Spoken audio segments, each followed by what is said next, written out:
All right. We are here on the Touching You talk show. I am your host tonight, Rochelle Kent. Am standing in for our wonderful creator of the show, Sister Elder Black, Sheila Black, who is letting us use her platform. Tonight, I am so grateful because I have an amazing woman with us tonight. She is a mom. She is an educator. She is a two-time author, I believe, of two books. Yes, Um, ma'am. and uh, and a ministry. She also has a ministry. She's also a minister. She also gets to be my friend and co-host of Ask an Autism on podcast. And I am now introducing you to Dr. Yolanda McKinney. Hi, Hi. everybody. Hi, everybody. I'm so happy to be here. Thank you for having me. I am so happy that you're here. Now, look, guys, we're not going to be here too long because Dr. McKinney is on the East Coast. She is not Texas time. So it is time for some of us to go lay it down. But we're going to push through because we have some really great information that we want to share with everybody tonight. Okay. So as we begin, can you give us a little background on your son, who is an adult, but he is also an adult with autism? Can you give us a little background about him and just kind of tell us, his passions, his strengths, the things that make him special? Sure. Cameron was diagnosed at about age 4. He is now 29, so we've been on this journey for about 25 years. I like to call him my walking encyclopedia. Cameron is a store of information. He has a memory that is something I've never even experienced before. Um, he loves movies. He loves to bowl. He loves to go to arcades. He loves to read. His spelling is absolutely phenomenal, and his memory is impeccable. If you tell him, he's going to commit it to memory, and that's going to be the end of that. If you write it down and you show him how to do it, maybe after 2 or 3 times, it's in there and he's not going to forget it. So he is very unique in that aspect. And other than that, he's just a normal 29-year-old young man. Wow, 29 years old. And Yes. I love that, like, he likes to spell and read. He reminds me kind of like my 12-year-old Ethan. He's a reader. He loves reading and all of the things as well. So with him being 29 years old, about what age was he when you got the initial diagnosis? He was about 4. I kind of suspected it when he was around 2, 3. But we got his actual diagnosis from a psychologist when he was 4. About 4. Okay, so when you think back, because now that's some years now, Hmm. so I know we can kind of look back with a little bit more wisdom now, but when you first got that initial diagnosis, like, what were some of your hopes and some of the fears that you felt for maybe a parent that might be watching that is going through, I just got the diagnosis today? So I think the first thing I thought was, what is this, right? How am I going to manage this? And the doctors overload you with so much information, but it's all negative information. They don't tell you anything positive. They tell you all the things that your child won't be able to do, all the milestones they'll never reach, all the things. And so I was very nervous about just what I consider to be basic things like, will he learn to read? Will he be able to speak? Because at 4 years old, he was still talking very little. He was not really communicating like you and I are communicating now. Mhm. So I had all these fears about, will he ever be able to communicate? I had heard stories about kids never using their voice. And so all those concerns about, will I hear him? How will he go through school? Will school be successful? All the things. Yeah, all the things. Yeah. So there were a lot of worries. Did you have any, like you said, you heard about all the things online. Very rarely are there positive things online. Were there Very any, rarely. was there anything positive during those early years that you did see that you interacted with that kind of helped you? I think the thing that kept me going was that, again, um, Cameron was always a lovable kid, and even when he couldn't necessarily verbalize, we used to use the PEC system, which was cards to communicate, and so he always communicated. And one of the things that I really loved was that we had the. Do you remember the magnets that were like letters and numbers? Yes. We had maybe two or three sets of them on the refrigerator, and before he would speak, that's how he would communicate with me and his father. He would, because he was always an excellent speller. Like, as soon as he could learn to read, as soon as he could learn to spell, that's how we would communicate. And then eventually the words came. I mean, we had years and years and years of speech therapy to Okay. finally get him to where he is now. But we would communicate with the magnets on the refrigerator. So that gave me hope that even if he never fully used his voice, he and I would always be able to communicate once he learned to write. So there were just those little things, gave me hope that at least I would be able to communicate and he would be able to communicate with me and his dad. I love that. I love that it was something as simple as just magnet letters, or Yes, I know for us it was uh the alphabet blocks, the wooden blocks, yes, something, yes, just a simple toy gives you that hope that there is communication and they are aware of what's around them. So it's isn't it amazing how God can use like the smallest things to give the biggest hope? yes, I love that. I love that. So we talked about his early years, the initial diagnosis um, for your son Cam. So as he grew into adulthood, you yes, know, most parents we always juggle. I have a twin-year old who's not autistic, but I have a twin-year old, and we have to juggle how you change that parental thing from being a minor to being an adult. yes. So for you and Cam and your husband, how did y'all, transition together from the supports he needed as a child with autism to maybe some supports that he needs as an adult with autism? So there was a huge learning curve, right? I felt like we finally figured it out as a family how to do the supports, as a child and then as an adolescent. And then when they hit adulthood, everything changes, right? So you got to find new doctors, you got to find new providers, you got all of that on the medical side. But Mhm. then as a family, as the older he got, the more independent he wanted to be. However, there are still areas where Cameron is very independent, and there are some Mhm. areas where he still needs support. So, just like the autism spectrum in kids' abilities, it's the same when it comes to support. So, there are some Mhm. areas where Cameron is just independent, and then there's some areas that are kind of in the middle. We can kind of gradually release responsibility, and then there's some areas where mommy and dad still have to be there to help and support. And so that's a struggle because he wants to be independent. If it was up to him, he he would be doing everything he needed to do, but he doesn't always realize, what he doesn't know or what he still needs help with. And so we're still learning that. Even at Right. 29, he's still teaching us every day something that we need to know Yeah. or learn or do. So it's evolving. It's evolving. I like that. So in that evolution of, as a parent, what you're able to see with wisdom further than he can. Autism or not, right? Right. Right. So my question is, communication wise, how do you communicate to him, this is where we need to be right now without, I don't know, taking away, impeding on his manhood or his adulthood. You know what I'm saying? Like that.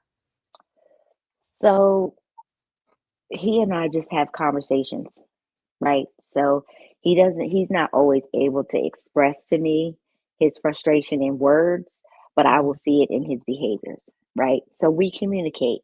And so allow him to try and do the things that he thinks he can do on his own, just like any other parent would. I'm not going to let him hurt himself. I'm not going to let him harm himself. However, I am going to let him try. And if he gets into a hiccup or he gets to a part where he can't, and then I say, Cameron, this is what mom was talking about, that sometimes you need. And so it's very, because he doesn't want the help, but he needs it. And Right. so I can see him getting frustrated. His dad can see him getting frustrated, and we just kind of intervene. And sometimes he doesn't want it, and we just like, okay.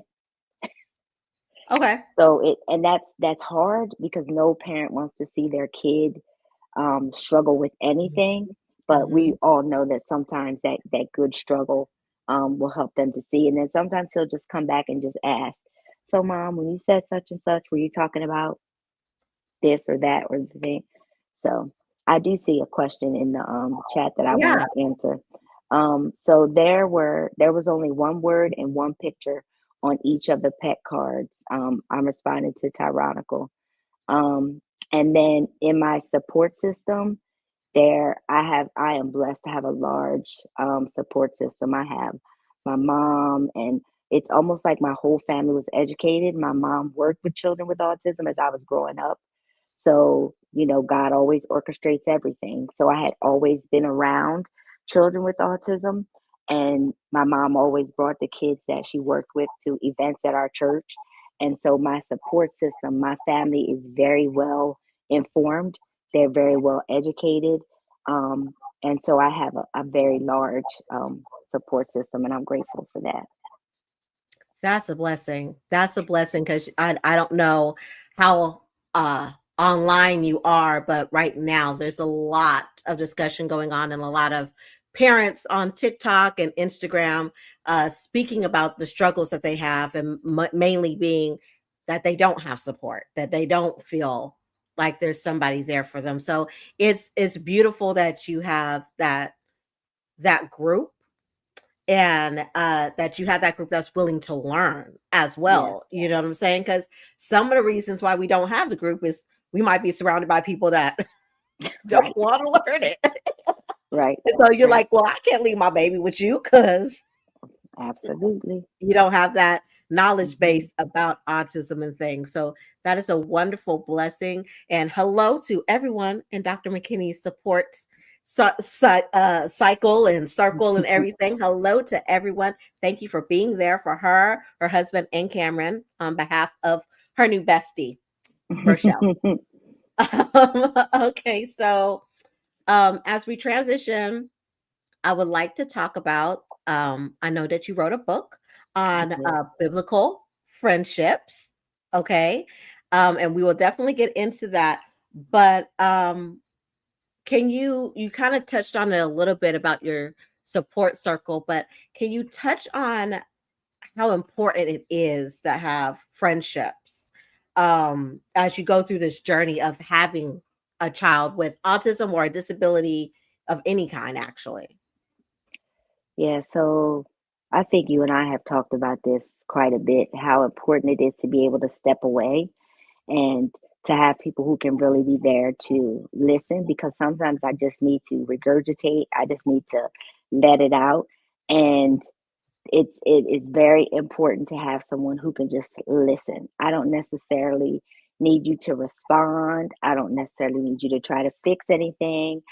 I don't necessarily need you to do anything. I just need you to listen and let me just spit it all out, um, so that I can kind of unload it. And it helps to have, and I think we'll talk about this a little bit more when we get into the book, but it helps to have different types of friends and different friend groups, right? Because the friend groups that don't have kids with autism, they're not going to understand what you're talking about, right? So, but when I'm talking to you or I'm talking to other people who also have children with autism, it is very easy. I don't really even have to finish the sentences because you already know what I'm going to say and what I'm dealing with Mhm. and what I'm managing.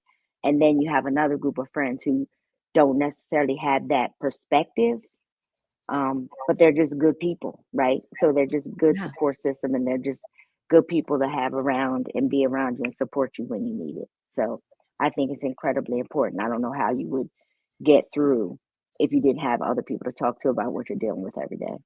I love that. I love and I do absolutely agree because I know I haven't read your book yet. However, I absolutely agree that you have to have different friends for different situations.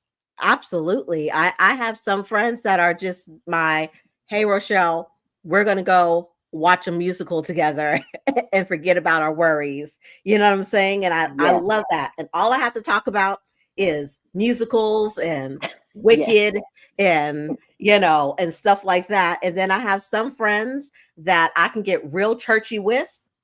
yes, ma'am. We can lay out on the floor, speak in tongues, bring out the oil, all the things. And I love being having those different friends, and I think that's something that in this world where, especially like with Facebook and social media, everybody is a friend.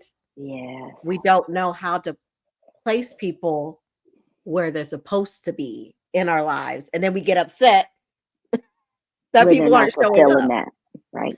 Right. Right. But they don't have the skill set for that. That's They not don't what they have the were there for. capacity.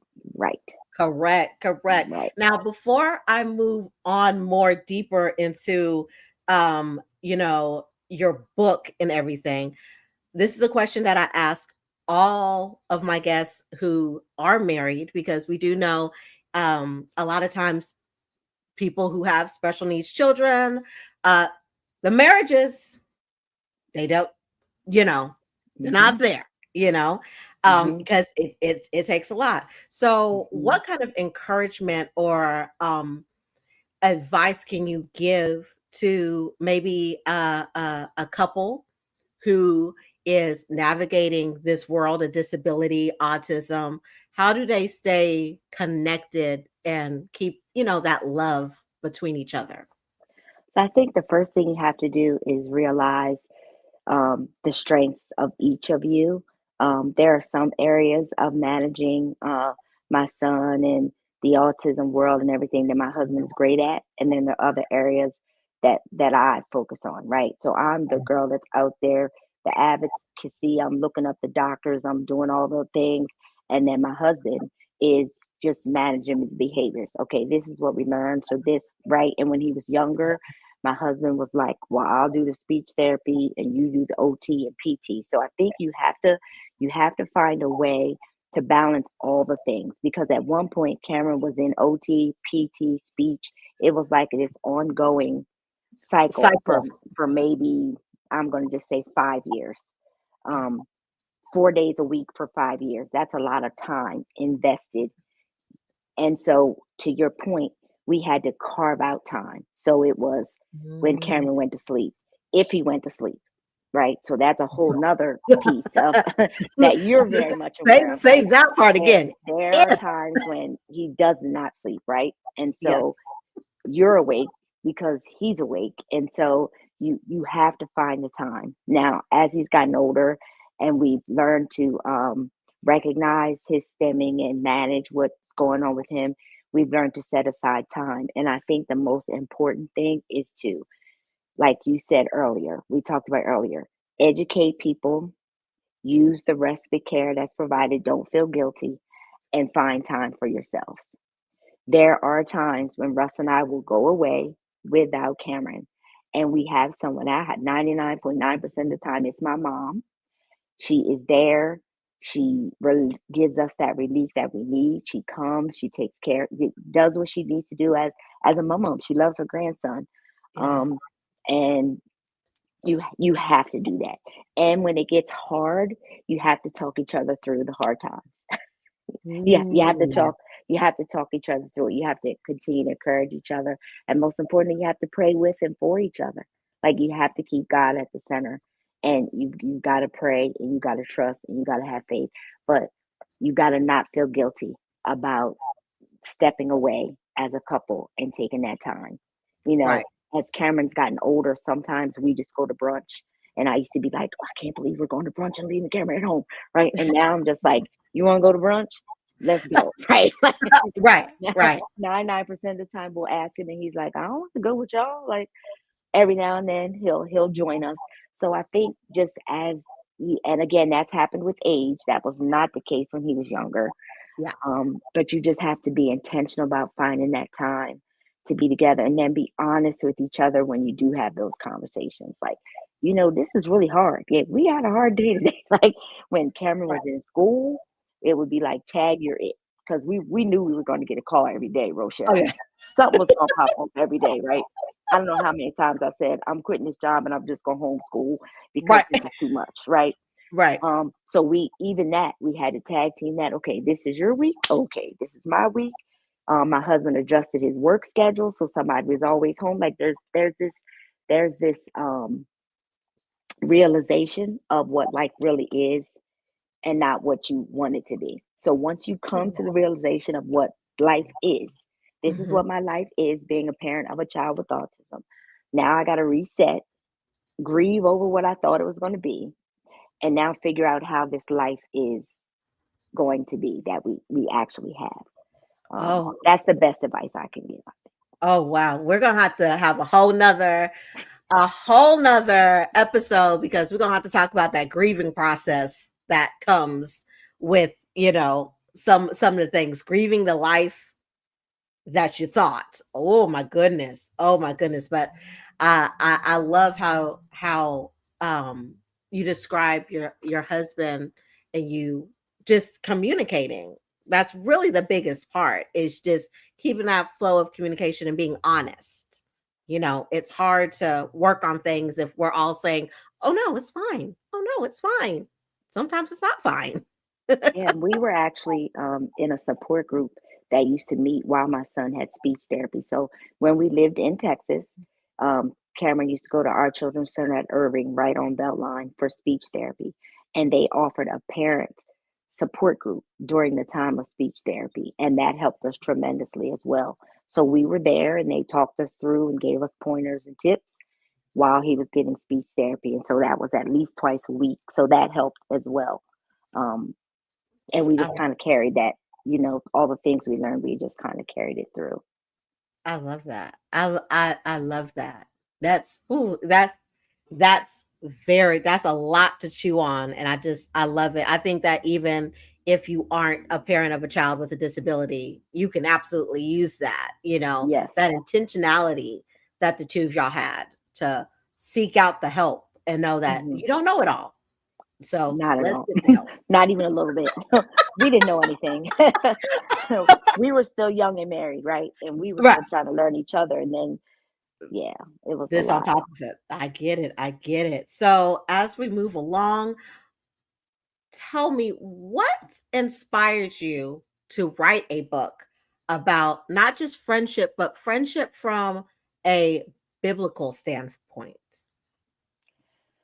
So it actually started as me writing a sermon called The Power of Three.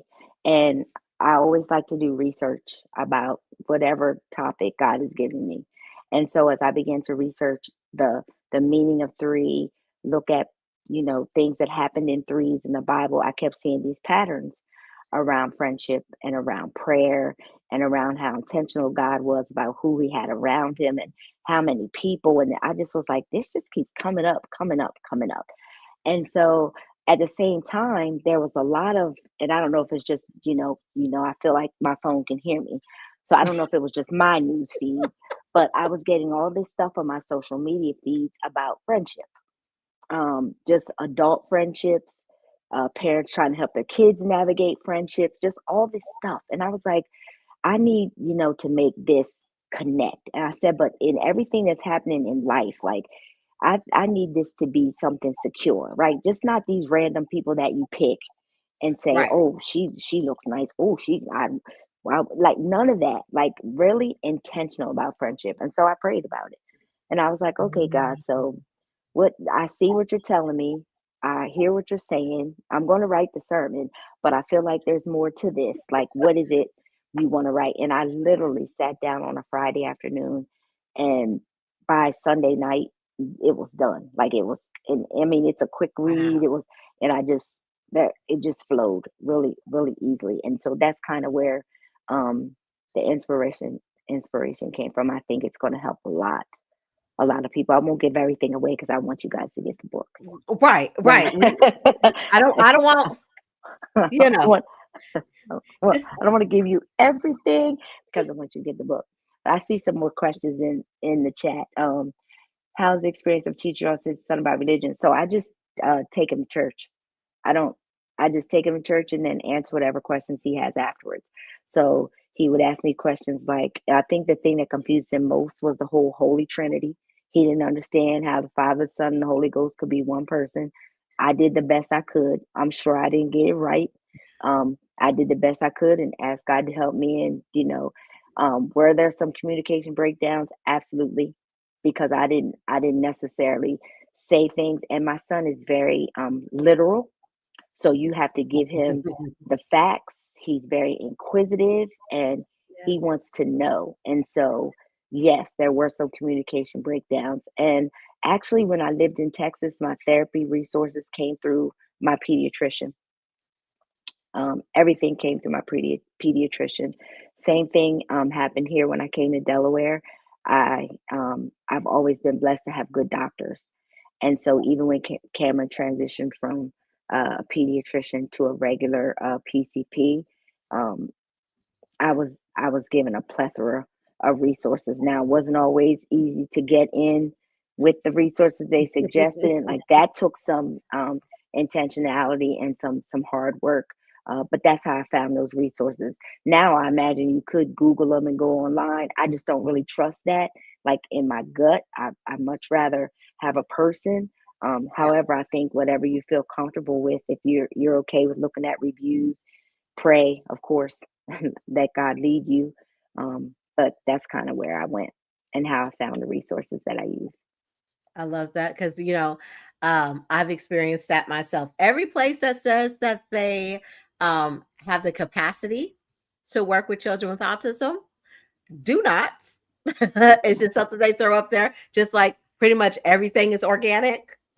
They just Right, throw up, you right, know, autism friendly, and you're like, what did you do besides lower the lights? right. Well, and whenever I find a good doctor, dentist, barber, whatever the case may be, I share it. Um, Yep. in my autism circle and friend groups, we are very close knit with Autism Delaware, and I share the when I find somebody who's really good with Cameron, I just share so that other parents will know. And FYI to any parents that are watching, Autism Delaware has a lot of free resources that you can get online to help you. Maybe you live in a state that's not as supportive of Yes, autism and disability as Delaware is. You can absolutely go to their site. They have trainings that are via Zoom. I have attended some, so I'm just letting you know the information's out there, and they're doing their best to remove the barriers because they're getting the access out there to make it equitable and accessible to everybody that needs it. So, Autism Delaware, check that out. It yes. definitely has lots of information. Because of you, I've checked them out. So Thank this you. so because of you, I was like, oh, I don't have to be in Delaware. I can be down here in Texas. Okay. So, going back a little bit to your book, I know you don't want to give a whole lot away, so I'm not going to ask you too much. Okay. Okay, not too much. But when you were writing your book, and I know we're talking about autism in friendship, uh, can you kind of one of the fears that parents have is that their child just won't make friends because there's this especially when they're a lot younger, you know they like to be by themselves in the little corner. You can take them to all the playgrounds all you want to. Hmm. They're in their bubble. Yes. So what kind of encouragement or words can you give to parents that are wondering, will my child ever be able to make friends and connect due to their autism? So I think the first thing we have to realize is that friendship looks different for everybody. Mm. And Cameron has friends, but he doesn't hang out with them like I hang out with my friends. right? Um, Cameron has places he goes, and it's for me as an observer, I'm just watching like they're not even connecting, but they are connecting. Just it just doesn't look like what I think it, it should look like. So I want you to not frame your child's friendships the way you see friendships, right? And I don't Mm, want you to take that in as some kind of heartbreak. And I also don't want you to force your child to fit in. Like find social groups that include people with and without autism, right? Because we yeah. know that a lot of kids with autism mimic what they see around them. And so you want to make sure they have, excuse me, a plethora of people that they can learn from and be around. When you go on these, like, and I know Autism Delaware has groups for certain ages. So, like, Yeah. Cameron goes bowling, he goes to different outings. They have parties, they have all kinds of things for adults, and they have social groups, and they have all kinds of different things. So it doesn't necessarily look like, right? But Cameron's not going to have anybody over here to hang out. That's just not what he does. He's not going to ask me to go to anybody's house to hang out. But if they're going bowling, he's in a lane, they're in a lane, probably not saying one word, right? But Right. so it's just different, right? And you don't and I went through a time where I thought, oh my goodness, my kid's not going to have any friends, but he does. And what I want everybody to understand, is that as long as your child is a happy child, that's what it is for me at the end of the day, Yeah. right? When Yeah. Cameron says to me, "Mom, I'm happy," that that's all I care about because that's all I want for him, right? So I have to Yeah. try and not force my thoughts around what friendship should look like based on what it looks like for me Right. and what it should look like for him. Oh, I like that. I like that. I like sometimes we as parents of children who have disabilities or autism, we forget that they're a child with autism. They're a child first, right? And sometimes we can get so hung up on focusing on the autism that we're missing their childhood. Right. And even in adulthood, we're missing the milestones, like you said, the ability to go, hey, let's go to brunch. The ability to, that you do have, they're still growing and they're still learning skills. So Absolutely. we have to trust, I don't know about you, but we have to trust the amount of money and time that we put into all these therapies for them to learn these Yes. skills, to let them to develop them and use the skills. I think that's one of the things too, Rochelle, that we're going to have to talk about on the podcast. The whole therapy. I think we could probably do a whole session Ab- on that for Absolutely. sure. For And sure. speaking of, you've probably heard us say it a couple of times, but we do have a podcast that will be coming out every third Tuesday of the month, right here on the Touching You Talk Show. Elder Sheila Black has graciously allowed us to use her platform to make a welcoming space for people to come in. And the name of our podcast is Ask an Autism Mom. Those who know me, I go hard for them autism babies. That's what I do. And some of you may have seen uh, my two boys who have autism. They've kind of gone semi-viral from for their haircut that they did with Mr. Henry, the creator of the weighted Yes. cape. Yeah. And so I'm an autism mom, and I'm so grateful to my wonderful pastor at Dayspring who was like, I know a wonderful lady that you should connect to. And she told me that, and I forgot all about it. And then about a week later, she texted me and Dr. Yolanda on on a text thread and said, "Hey, meet up."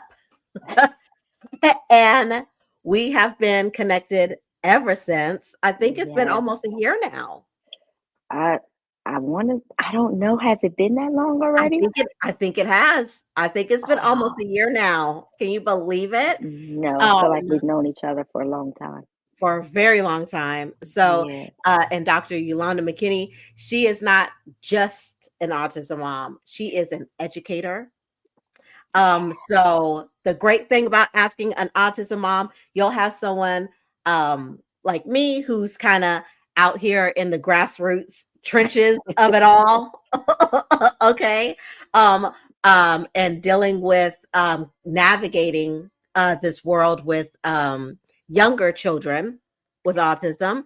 And you'll have Dr. McKinney, who not only has navigated the system before, is also navigating adult services, but Yes. also as an educator, she's navigating special education Yes. from from the admin position. And that's a whole nother thing. So you're going to get a wide range, a spectrum, if you will, Yes.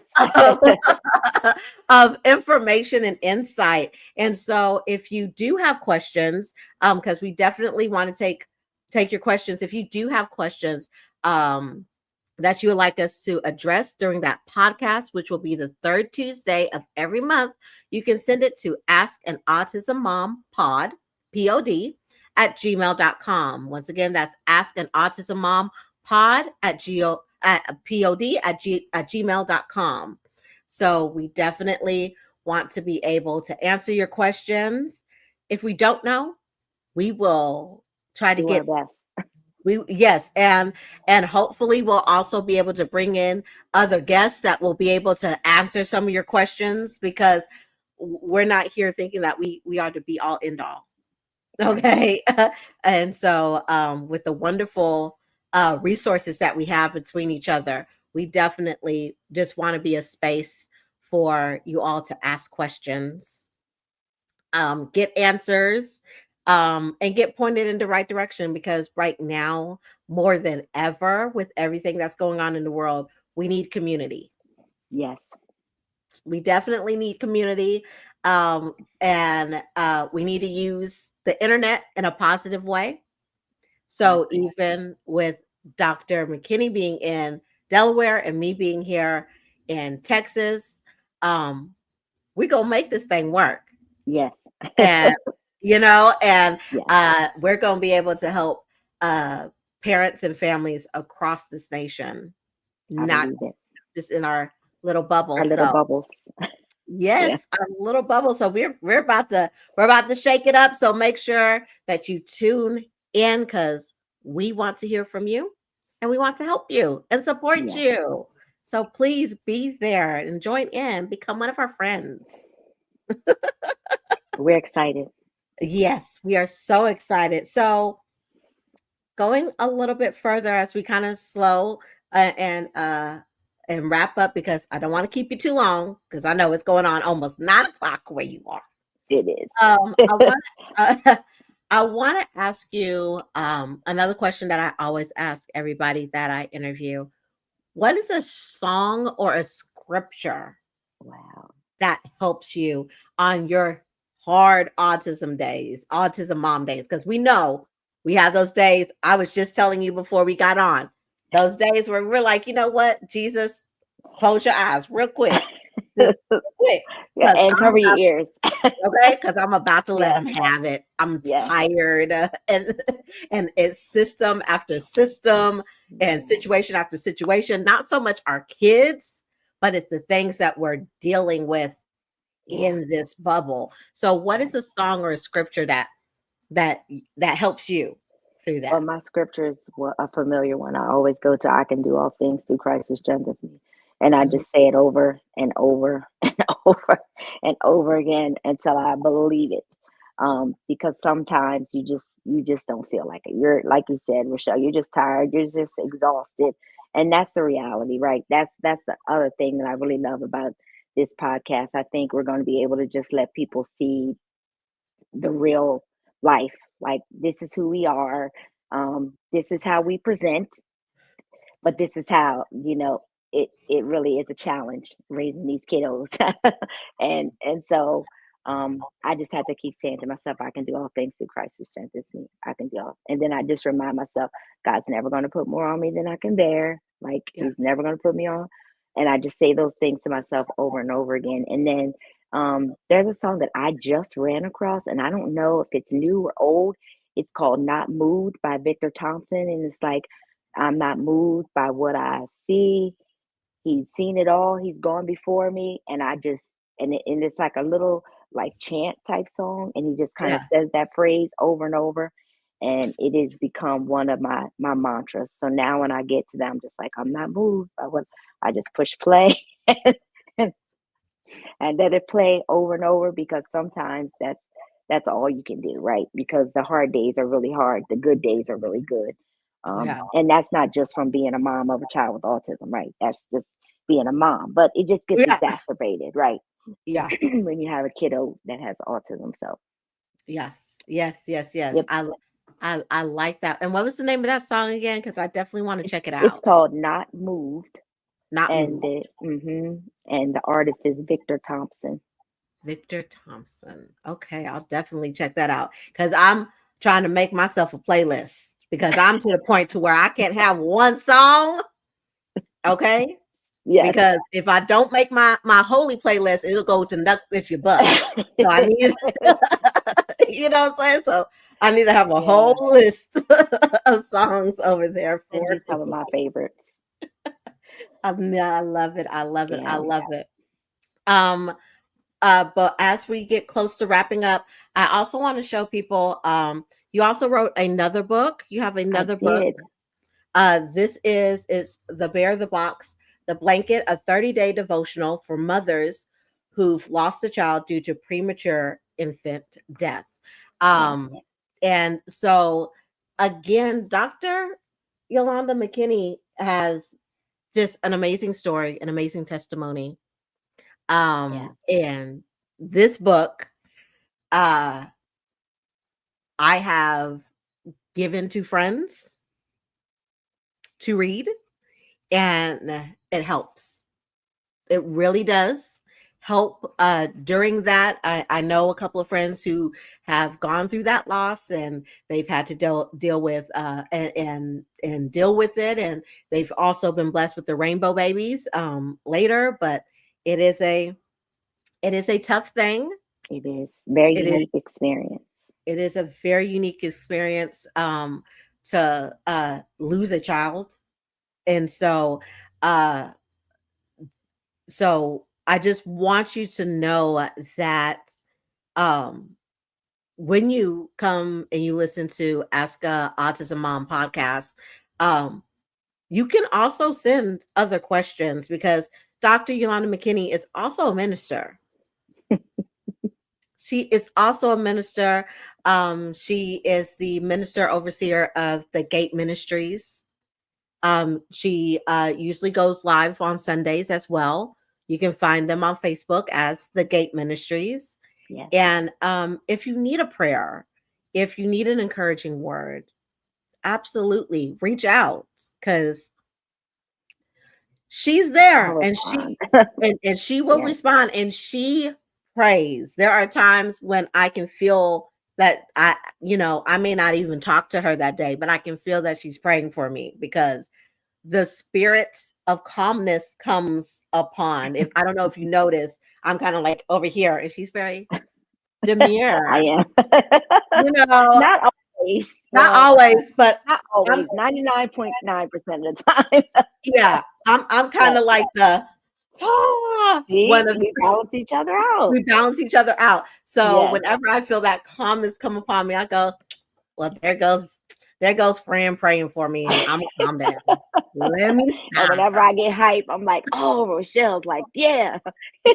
Get him, friend. And so, so just know, the Ask a Mom podcast. We are here for you, on all of these mom women support. This is a whole movement that we're doing here. Um, One last thing. Okay. that I want to ask you is, like I said earlier, we have a lot of moms are posting videos of them crying in their cars, in the bathroom. I've noticed that too. It's hard. It is. It it's hard. And anybody that goes to Dayspring knows that usually I have a smile on my face, but all it takes is for one of them to put me in a hug and whisper in my ear and I'm out. I am just tears and Well, bawling. Okay. because I think you and I have talked about like nobody sees what it takes to get there, right? They see you Yes. at church with your kid or your children, but nobody knows, the meltdown that happened in the car on the way there, or just getting out the door to get there, or just like, and you and I have talked about this, so it'll be nice to be able to say this out loud. Like everybody sees, like, oh my gosh, Yolanda Cameron's so put together. You have no No idea. idea what it takes to get to here. And if you so the another thing, that for us to talk about, but yes, I have seen, and it's a bit disheartening. It makes me discouraged, um, for them, not for Right. me, because I'm Yeah. encouraged. Yeah. Yeah. Yeah. Yeah. um, so yeah, I have So seen those videos. so for those moms that are in those videos, or those moms that, they're crying in the closet by themselves, in the bathroom by themselves, they're not even putting it Mhm. online. Uh would you mind just saying a prayer for those moms, Sure. or maybe that mom that they just got that diagnosis, that parent just got that diagnosis today, and they've been given the list. Hmm. It's their never day, the never day where Yep, they tell you your child will never, and here's that's a list of exactly. everything. That's a great title for it. The Yeah, never do, because then that's all it is. All the that's things a kid will never do. never do. So, Yeah. do you mind right now, as we close out, just saying a prayer for those who are going through it and they just need that encouragement right now? Yeah, sure.